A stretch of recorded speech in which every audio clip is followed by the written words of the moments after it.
Justin. Good morning. How are you? I'm doing well. 15 minutes late today, but thank you everyone for bearing with us. Had a doctor's appointment this morning, so appreciate you. Appreciate you giving us 15 extra minutes to get ready. Justin, you have a good weekend? Yeah, good weekend. Good weekend. Excited to talk about the all too often failures of EV fast chargers. It's Yeah. something I've experienced one time so far, but one time is one time too many. I had an So interesting weekend. I had to restart my car this weekend. I had to like reset the computer in my car. what happened? I couldn't turn the radio off. I am serious. I couldn't turn the radio off. I was pressing the off button, messing with the volume knob, trying to switch settings, and it would not turn off at all. Wow. It was a weird problem to have. This is fascinating. This is like Kimberly, I think, was the one who first said to me, cars are computers on wheels. And she's right. Like, that's a perfect example. Something happened. So you had to reset the car? Yeah. I had to reset the infotainment, not the whole car, the infotainment, but it was still a weird process to go through. Wow, sounds it. Well, today I want to kick off, Justin, the article in Automotive News. The headline read this: Study: Public EV fast chargers are less reliable than reported. When I read this, you know what I immediately thought of? What's that? MKBHD. He did a video on his YouTube channel. It was him in a Tesla Model X, I think it was, a Probably. Tesla, a Ford Mustang Mach-E, and an Audi Q5, if I'm not mistaken. And they were doing a road trip, a time trial road trip in upstate New York. It was like 1,000 miles round trip. And they put to the test who can do this road trip fastest, not like a cannonball, not just trying to like drive and extra gas or, like they were just trying to see who with charging and everything like that could get it done fastest. If you've watched that video, you know that Ford Mustang Mach-E using Electrify America, those guys had to backtrack. They couldn't find chargers that worked. I mean, they finished absolutely terribly in last place during that time trial. When I read this article in Automotive News this morning, and I know you did too, 1 in 4 EV fast chargers in California were In the not Bay functioning. Area. In the Yeah, Bay because Area, where they should work, where I you believe think the they'd Bay work. Area is the area of the United States, the locality within the United States with the highest density of chargers. I just looked it up, and we've got 893 public charging ports within 15 kilometers of the city center of San Francisco. 893, and apparently a quarter of them don't work. That's sad. Yeah, especially because in the Bay Area, a lot of residents rely on multifamily housing. Basically, housing is expensive. That's what I'm trying to Yeah. say. I'm not going to beat Yeah. around the bush. Housing's expensive. So public charging is even more important for those who live around the Bay Area. And what is this? I'm seeing it in the chat, and I'm not educated about this. Justice is saying in the most cut charging cords. Vigilant Seagull is saying, and it also doesn't help that people in California have also been snipping the charging cables for copper and other materials. Is this That's a what I've thing, got. Justin? That's what I've got pictured behind me is an Electrify America station that has been cut for the copper. And there's also other rare earth metals that are worth a lot of money within these charging cables. This is a thing. I have never encountered it personally, but it is a thing, especially in areas where I guess there's lots of charging stations. I don't think anyone would think of doing this where I live. There's like one charging station hidden in the corner of a gas station parking lot. But yeah, it's a thing. Yeah, I kind of can't believe that, but I guess it is. So without the cord snipping, you still have the issue of fast chargers don't seem to work. And this goes in depth into the infrastructure challenge that EVs are going to continue to face. It's not like overnight there were tens of thousands of gas stations, and it's not like overnight you're going to have the coverage that you need for an EV charging network, or let alone a functioning EV charging network. Were you surprised when you read this? And then my follow-on question is, do you think it's geographic specific? Like, do you think different areas might have better or worse kind of, what's the right word? Well, Efficacy? I know this Effectiveness? morning we have Justice in the chat who lives in the region. And Justice, let us know, in the Bay Area, are there any requirements for installing charging stations, whether it be at a certain size business, shopping centers? Let us know. Are there any requirements? Because what I noticed in this study is that 5% of the charging stations are considered non-functional in the study simply because the cable does not reach to the parking spot. It doesn't reach at all. To me, that sounds like sloppy installation that would be just trying to check a box, install it as a compliance measure. Justice, let Yeah. us know. Is that possible? Because that's ridiculous. Wow. I mean, I can't believe that 1 out of 20 doesn't even reach to the car in the Bay Area. But I am not surprised that a lot of charging stations aren't working, but I am surprised it was such a high figure, roughly 20, I think it was 27%. Yeah. Do you think this is a Bay Area exclusive problem, or do you think? I mean, that the reason the MKBHD video popped in my head is because they were in upstate New York, and Yeah. those poor guys in the Model E, like, excuse me, the Mustang Mach-E. No, it's definitely not a Bay Area exclusive problem. I can't help but wonder if the 27% malfunctioning figure is a Bay Area specific thing, because I've gone to, I don't know, I'd say a dozen public fast chargers in the few months that I've owned my Ioniq 5, and I've encountered one stall, not a whole station, but one stall that was not working out of, I would say, let's see, 12 times 4, about 48 stalls. So 1 out of Yeah. 48 didn't work. That's a much better figure. Very, very interesting. Justice in the chat says, yes, you have to get a permit, but they have same-day permits now. That's fascinating. Don't know any size or length requirements. Not sure. I know that California now requires new construction to have solar. I wonder Yeah. if they require new construction to have charging stations. Now let me ask you this, Justin. Does the Tesla supercharger network face similar issues to this, you think? I mean, I haven't seen any study that says and I'm still looking for the right word. Like the it's not efficiency of Reliability? the reliability. Yeah, like the likelihood that it's not actually going to work and reach your vehicle. I wonder if the supercharger network faces similar scrutiny, similar challenges. Far less scrutiny, because the supercharger network is known as the most reliable network. In fact, many of the issues that have been had with supercharger networks is from literally cord cutting, people chopping off the cords, and then they, even in those scenarios, they get a Tesla service technician out to the Yeah. supercharger site quickly. We even have one in southern West Virginia, of all places. We have our own dedicated Tesla technician Wow. in the middle of nowhere. They fix the problem pretty quickly. Tesla, I believe, Justice, let us know if this isn't correct, but I believe it's somewhere around 95 to 98% of charging stalls are functioning at any given time in the Tesla supercharger network.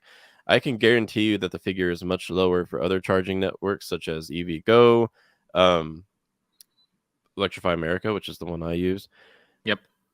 I don't think it'd be as low as 73% fully functioning at any time. That's really low. So I can't help but wonder. And by the way, the study that we're referring to here, Yeah. I think they were only looking at level 2 and level 3 chargers. Correct. So Fast chargers. Yes. yeah, level 2 is about 7-8 kilowatts speeds. So that's going to be taking like 7 or 8 hours to fill up the battery of an electric vehicle. It's meant for those who are maybe shopping at the mall, eating at a restaurant, and want to gain maybe 20% of their battery while they're out on the town. Whereas a Yeah. DC fast charger, direct current, is going to be more like 30 minutes to an hour to fill up the battery from empty. I believe that's what the study was looking at. And if it's really 73%, that's pitiful. And one thing we got to mention, Zach, is all 50 states, they have until August 30th to submit their plans to the federal government to get piles of money to August install. 1st, August 1st, It's August August 1st. 1st? It's August 1st, and then by September 30th, There we go. Yes. they have to the federal government, the Joint Office of Energy and Transportation, will begin distributing the $5 billion that the federal government set aside to go towards EV infrastructure. Yeah, that's pretty soon. I know That's West really Virginia's, soon. yeah, West Virginia's Department of Transportation had a meeting about it a few weeks ago to see if anyone was even interested in, having an EV. I submitted a comment, since we're at like less than 0.5% of new vehicle market share in the state being electric, just to say that we're here, we're out here. There's not many of us, but yeah, we'll see how this money is appropriated and spent. This is like, I feel like it's our one shot, because EV adoption is accelerating. Yep. It currently makes up about 5% of new vehicle market share in the US, and a lot of that's because of the lack of inventory, right? But Yeah, of course. it is accelerating. It's doubled in about the past year. If it continues to accelerate in that rate of adoption, we're going to need way more charging stations, and they're going to have to work. It's not going to cut it having one every 75 miles on the interstate. It's not going to Do cut it you if do you see the OEMs working together? Because I see Justice's comment here. F-150 might be coming with a supercharger adapter, and even in the article that Automotive News wrote up about the fact that, hey, 1/4 of vehicles out there can't charge on Electrify America because of an issue that they might run into. I mean, do you see the OEMs coming together and saying, hey, the only way we actually all make more money is if we work together to get this infrastructure set up? Well, I see that's what they're doing with their free charging incentives because they pay something for that free charging incentive. And in theory, that money would go towards growing the Electrify America network or the EV Yeah. Go network. For example, you've got competing automakers all offering free charging incentives on Electrify America. Hyundai 2 years, Lucid has some sort of incentive, Polestar 2 years, a whole bunch of different automakers, and they're literally competitors, but they're all funneling their money via these incentives into the same Electrify America charging network because they know. I mean, if you look at what we've got now, it's the Tesla Supercharger network, it's Electrify America, EV Go is a bit smaller, and a few other minor networks. If any of this is going to work, you've got to have more charging stations. Yeah. It's interesting. The government group that's in charge of distributing the $5 billion and likely will, as their initiatives evolve, it's the Joint Office of Energy and Transportation. Their website is driveelectric.gov. Those folks in that office, those are the folks that I think have a tall task in front of them. How do you build out? What's your roadmap for infrastructure that allows tens of millions of people to, move freely throughout this country and not have to worry about getting stuck somewhere, showing up at a last ditch effort to get charged and can't, which almost happened in that MKBHD video. But anyway, that's the office that my eyes are on. The press releases they put out over the next 6 months, those are going to be some of the most important things I think that are going to pave the way for what comes next.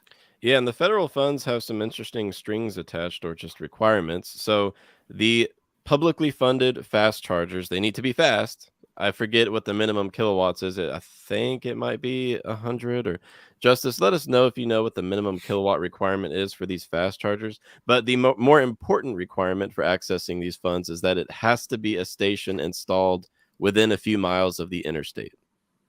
Which I know I met the city manager of a small town near where I live, and their town is about 6 or 7 miles from a major interstate.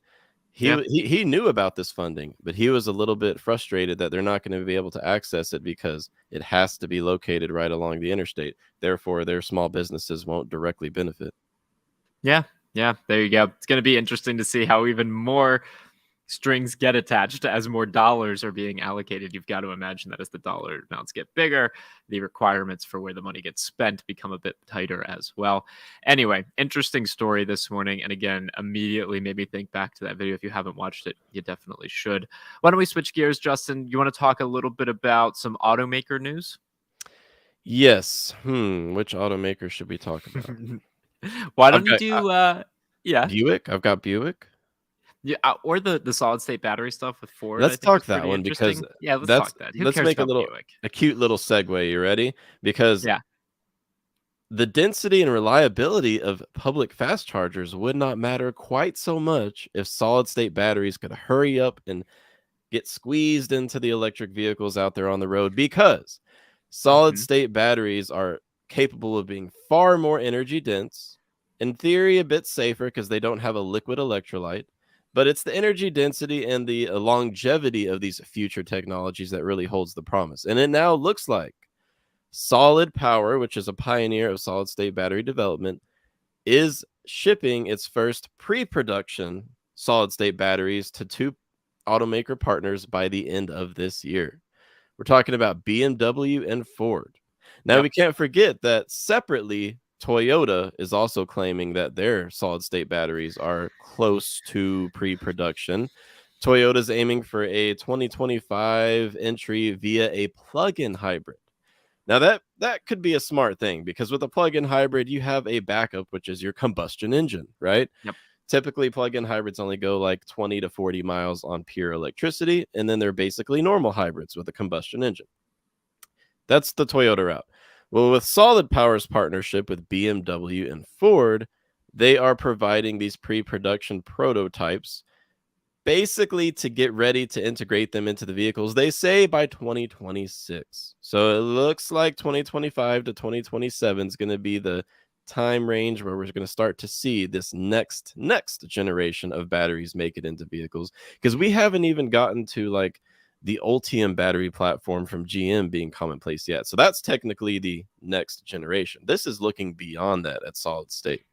And help me understand, how materially impactful is solid state? Like, how much should I care my options become solid state versus, I don't know, 2021 technology, 2022 technology? As a consumer in 2026, 2027, how much should I care? So they'll be capable of somewhat faster charging, but we're not going to be talking about like 5-minute charging speeds. If a Tesla is able to charge in about 20-25 minutes right now, you might be looking at 15-minute charging times, which is great. But here are the practical reasons why someone should care about a solid state battery in their EV. The weight. My Ioniq 5 weighs as much as a brand new Jeep Grand Cherokee, 4,600 Wow. pounds. Wow. Now, I saw a study coming out saying that EVs burn through tires at an extremely fast rate. They go through tires quicker. It's not as fast as the study made it sound. For example, the study indicated that EVs would go through tires in about 3,000 miles. Nope. It's more like 20 to 30,000 miles. That was a math error. We'll have to talk about that another Was time. it sponsored by like Tire Rack or something like that? No, it was just some faulty we'll have to talk about it. The data collection was a little weird, and the interpretation of the data was a little weird. But basically what I'm Yeah. saying here is solid state batteries without a liquid electrolyte and higher energy density, they weigh far less. And Yeah. therefore, you're going to be, I mean, there are so many benefits to that. You're able to focus more on the frame of the vehicle to make sure that that is going to be a safer component, rather than figuring out how do you fit a very heavy battery under the floor, a lithium ion battery, and build the vehicle in a safe manner, because you've got to balance Yeah. the weight. All has to be balanced, right? Yeah. Tires are going to last far longer, like basically like a normal vehicle. Yeah. Charging will be a little bit easier. I would want a solid state battery powered electric vehicle if one was available today, but they're not yet. And the help me understand, are they the future? Like, the future is solid state battery vehicles? Yeah, we've got a battery expert here in the chat. Let's talk about this real quick. And then I'm going to address what you said, Zach, because it's a little Yeah. bit interesting. So Mark in the chat says solid state batteries are less volatile. So that means a less chance of thermal runaway. In other words, catching on fire. So low or no chance of dendrite growth. So there can literally be crystals forming inside of a battery. And these crystals can pierce different components that will cause thermal runaway and a fire. In other words, solid state batteries should be far safer. We should not be talking about EV fires once we have solid state batteries. But are they the future? There's not one solution in the future. I think Mark might agree with me. Let us know in the chat, Mark. When you're looking at 2027, 2030, we're going to still have the highest efficiency lithium ion batteries under development, in addition to automakers starting to adopt solid state batteries. So a lot of people say that the combustion engine has already reached its peak. It's reached its peak efficiency, at least in production and outside of the lab. We may be entering the peak energy density and peak safety of the standard liquid electrolyte lithium ion battery by 2030. That may be what we're saying by then. So I don't think it's going to be the ultimate end game in the future, but it is going to be a major part of where we're headed in the 2030s. It's going to take a while though. Gotcha. So you see a mix. Like, right now as a consumer, I go out and I can see diesel engines and I can see gas powered engines and 2 liters and 3 liters and boxer engine. Like, there's going to be that mix. Manufacturers are going to find what they, are able to produce most cost effectively, markets well, sells well, and that's what'll be out on the market. Yeah, because right now there's really like 3 or 4 main battery chemistries, and in the EVs that are on the market today, we're already seeing that. It's just a normal part of competition. Yeah, interesting. Really, really interesting. What do you make then, Justin? I mean, Toyota, there's a leading article in Automotive News this morning about Toyota talking about hydrogen power again. I mean, their race team uses it. And then one of the quotes from that article is that they're 40% of the way there to commercializing their latest hydrogen technology. It's interesting to see companies like Toyota, the largest automaker in the world, still diving into hybrid powertrains as a route to get to carbon neutrality, not really going all in to EV, quite frankly, limping in to EV. So it's interesting. They're kind of on both ends of the spectrum. They say they have the solid state battery.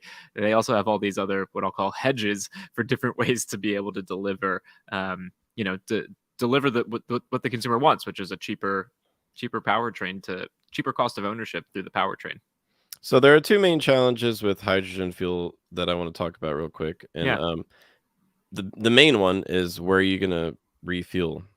Because right now in California, there might be a few dozen hydrogen fuel stations in California, maybe a few in the Northeast, but that's it. The infrastructure is nowhere near there. I do think it has a future for commercial transportation. It is a viable alternative to purely battery electric vehicles for big rigs, 18-wheelers, and it could really lower carbon emissions for commercial transportation. However, Yeah. producing or not producing, extracting hydrogen for use in fuel requires an immense amount of energy, just like oil refineries require an immense amount of energy. Where you get that energy from for hydrogen fuel extraction matters. Yeah. If you're burning a bunch of coal or natural gas to get that hydrogen, then sure, it doesn't have direct tailpipe emissions, but it has a massive, massive uh, environmental impact. So that's something that a lot of parts of the industry are looking at now is hydrogen really cleaner if you're requiring so much energy to extract the hydrogen? It is interesting to bring up though, because like the hybrid powertrains are obviously where Toyota's putting most of yeah, okay. There are 11 hydrogen stations in California.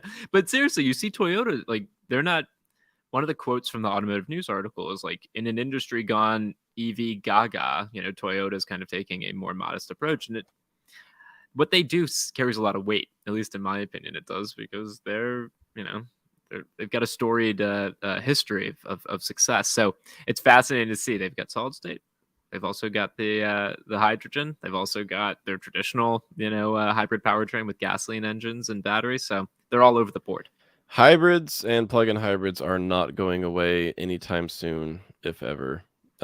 Justice might disagree with me, but let me know, Justice. Do you disagree? Hybrids, I think Toyota's actually doing something smart here because we've even had Rivian CEO RJ Scaringe say that he thinks battery shortages will be the next chip shortage within this decade. That's probably going to be true. And when battery shortages are keeping EV prices sky high, hybrids are going to be the affordable option. And I mean, if you're looking at 55 miles per gallon, that's still way better than most of today's offerings on the market. Mark, if I had enough batteries to either build 4 hybrids or 1 EV, I know I would be building as an OEM. Great use of the cough button there. Yeah, you'd be building the hybrids because you can sell 4 of them, and the consumer's still going to be happy. Yes, for sure, especially when we end up getting into the expensive to make kind of experimental solid state batteries. I think Toyota is actually making a good move by bringing them into hybrids and plug-in hybrids. Yeah, yeah.